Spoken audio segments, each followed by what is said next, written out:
शिरपूर तालुक्यात आईसह 2 चिमुकल्यांचा मृत्यू, आंबेगाव हादरले। धुळे जिल्ह्यातील शिरपूर तालुक्यातील आंबेगावात घडलेल्या हृदयद्रावक घटनेत आईसह 2 चिमुकल्यांचा मृत्यू झाल्याने परिसरात शोककळा पसरली आहे। 18 फेब्रुवारी रोजी आईने आपल्या 2 लहान मुलांचं विषारी औषध प्राशन केल्याची घटना समोर आली होती। या घटनेत आई आरती पावरा व 3 वर्षीय मुलगा रियांश याचा जागीच मृत्यू झाला होता।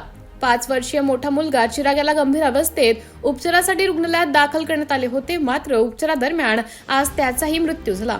घटनेची माहिती मिळताच पोलिसांनी घटनास्थळी धाव घेऊन पंचनामा केला। विषारी औषध प्राशन केल्याचं स्पष्ट झालं आहे, मात्र घटनेमागील नेमके कारण अद्याप समजू शकले नाही। पुढील तपास सुरू आहे। दिनांक 18/2/2026 रोजी शिरपूर तालुका पोलीस स्टेशन हद्दीतील आंबे या गावातील शेतामध्ये महिला नामे भारती संजय पावरा आणि तिचे 2 मुलं चिराग वय वर्ष 3 आणि रियांश वय वर्ष 5 यांना विषबाधा झाल्यामुळे त्यांना शिरपूर शासकीय रुग्णालयात उपचारार्थ दाखल करण्यात आले होते। उपचारादरम्यान महिलेचा आणि तिचा जो 3 वर्षाचा मुलगा आहे त्यांचा मृत्यू झाला होता।